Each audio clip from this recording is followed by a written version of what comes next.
We see the world not as it is, but as we are. This is what the 18th century philosopher Immanuel Kant said. This perspective can transform our lives, and especially when it comes to relationships and love, because the quality of our relationships determine the quality of our lives. So it's extremely important for us to have a healthy relationships, but that first start with a healthy relationship with ourselves. I think Wayne Dyer said, when you change the way you look at things, the things you look at change. And it's a similar concept. The world we see, it's not an objective reality. The world we see and we experience is based on our beliefs, emotions, and self-perception. Think about it. How many times there's like something happened, two people are telling the story, and the stories cannot be more different. Why? Because we experience life differently. We experience it as who we are. A person will be bothered by something because they'll see it in a particular way, but the other person will not be bothered because they will not see it in that way because they don't have that lens. So our inner world, as who we are, acts as a filter. It's a lens, the way we experience life. So it's very important to change the way we see things, to change our perspective, to work on ourselves so we can experience different life. Because doing the same thing, expecting different results, is the definition of madness and insanity. And that is what Einstein said. Let's take a relationship as an example. Imagine someone who believes deep down they're not worthy of love. Even if their partner shows them constant care, love, affection, might interpret their actions differently, doubt their intentions, or feel insecure. It's not going to fill that void that you have. And another topic is that is not fair to the other partner. If you don't see yourself as worthy, that's how you're going to perceive the actions of the other person. You are going to doubt those actions. You're not going to really, truly believe that they're doing it from pure intentions because they love you and they value you and they respect you. On the flip side, if you truly believe you're worthy of love, you will notice and appreciate the little things and the little ways your partner expresses their care. And you are going to appreciate it and trust it and believe it because you believe that you're worthy of those actions, of that love. That's why inner work is so important, because it challenges our own perspective so we can change how we experience life, love, and relationships. Another typical example is when we say in a relationship, oh, if they change, if they don't do this, then I'll be fine. If they change, this would be better. But the truth is, the way we approach conflict, the tone, the triggers, the willingness to listen makes a whole lot of difference. So when you focus on your own growth, healing old wounds, practicing patience, communicating with love, you will see how the relationships around you will shift. Even if the other person doesn't change, your experience of the relationship will become more peaceful and loving because you will accept the other person as who they are. How to shift the inner world? One of the biggest things is self-reflection. Not only towards the end of the year, but constantly, regularly, we need to self-reflect. And for me, that is journaling. I love to journal. I cannot live without journaling. I think there's this magic when you sit down and you write down things on a page. It's absolutely different than typing it on a computer or saying it out loud. Journaling is one of the most powerful tools for self-reflection for me. When you reflect, it helps to uncover the beliefs that shape your perspective and therefore your reality in a conscious way. So then you're consciously aware and you can change it. Take a piece of paper and use the prompt, for example, what do I believe about love and relationships? How do these beliefs show up in my daily life? Write without judgment, just stream of consciousness, just write it down and explore this. Are they limiting beliefs like I'm not worthy of love, I cannot trust, people will leave? Notice those things. When you identify them, challenge these beliefs by asking yourself, is this absolutely true? Are they really going to leave? What evidence supports this belief or contradicts this belief? What would I rather believe instead? So this is like debunking that belief. And a belief, again, it's an idea that we decided that is true. And yes, those beliefs come from childhood. And I did have deeply rooted abandonment challenges, and I had to work really hard to change them. On a side note, there's this term in the Buddhism that speaks about empty tranquility, which means when we are not in a relationship, when we're alone, when we're not around people, we are so high and mighty because we're not triggered. But when you're in a relationship, different story. So if you're not in a relationship, the abandonment issues will not be flared up because there's no one to trigger that. But when you're in a relationship, that will be triggered. So if you want to work on your abandonment challenges, you need to be in a relationship. You cannot work them in a vacuum. Acknowledge you have them and they'll heal miraculously. No, you need to be there, being triggered, being challenged, having tears, having difficult emotions, sitting with your difficult emotions, not running away. That is how you work on your challenges, but not in a vacuum. You need to be in a relationship, not necessarily a romantic relationship. Number two is self-compassion. I speak on every video, I feel like, about self-compassion because as women, I think that's one of the hardest things. A lot of us are not compassionate towards ourselves. We speak to ourselves not in a way that we'll speak to our friends. And we need to learn to talk to ourselves just like we talk to our friends. So instead of, oh, nobody loves me, or I'm such a failure, like, why did I do this? I shouldn't have done this and all that. Say to yourself, you know what? I did a mistake, or I have this hard feeling.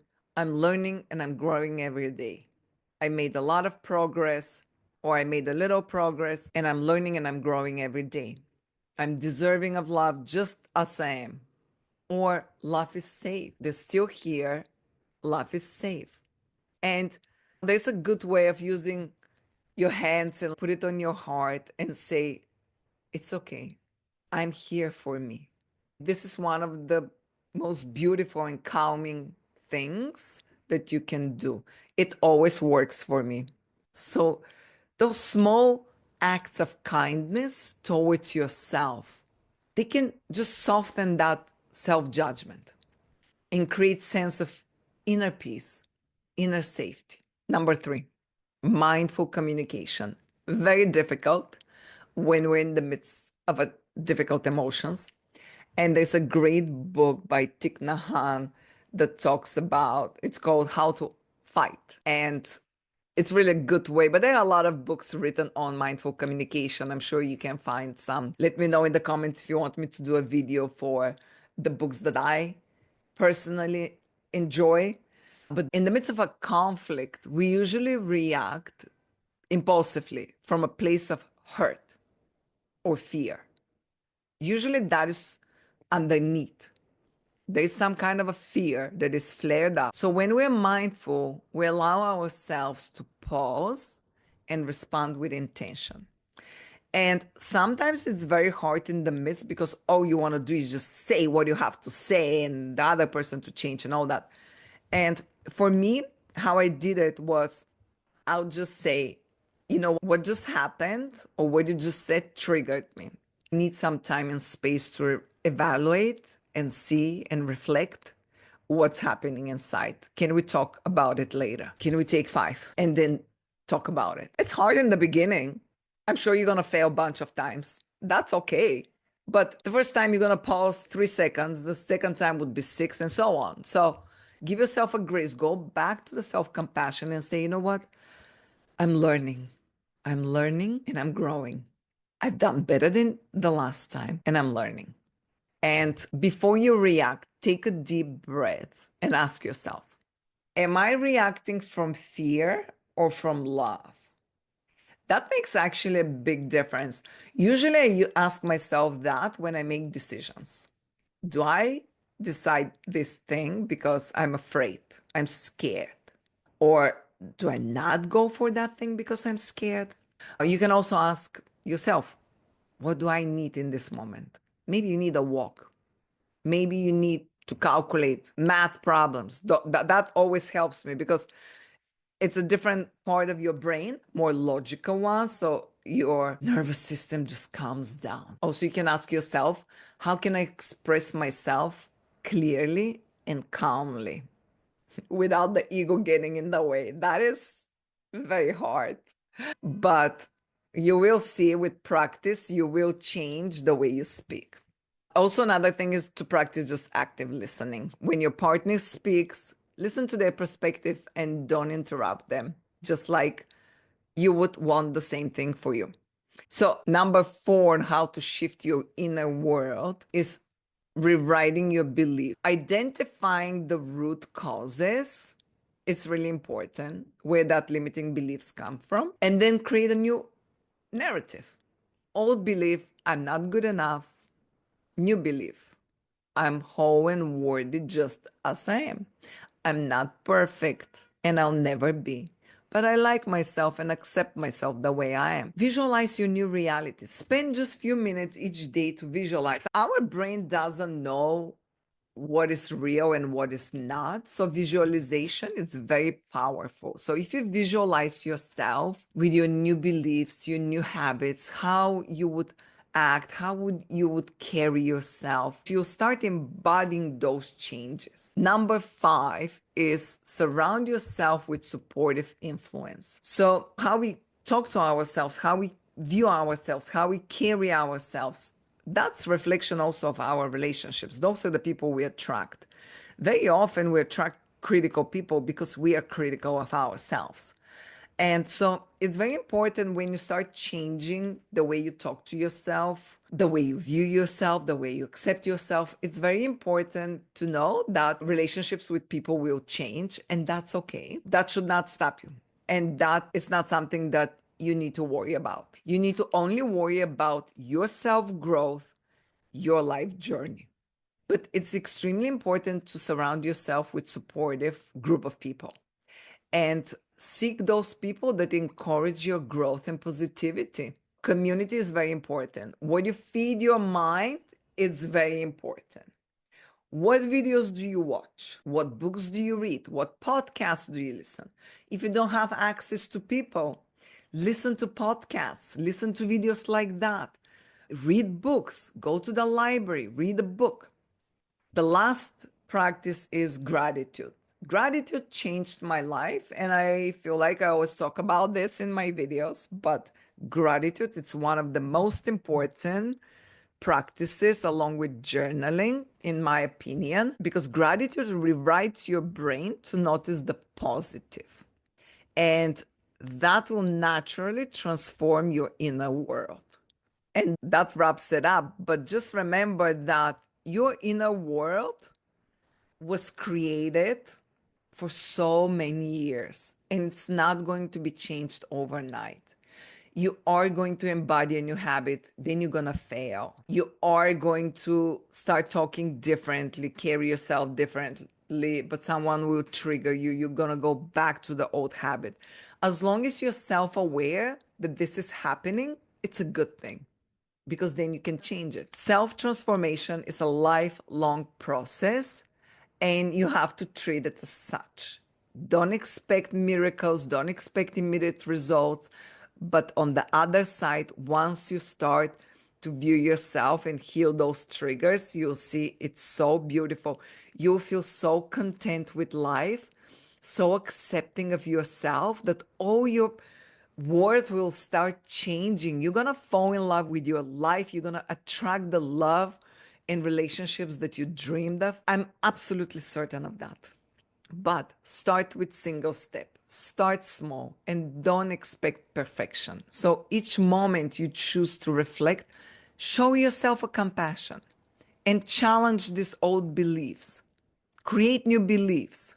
You're the author of your own story. And when you change your inner world, your external world will change as well. I promise you that. Let me know in the comments which one practice you find it the most challenging. I would love to read those. And I'll see you next time. Ciao for now.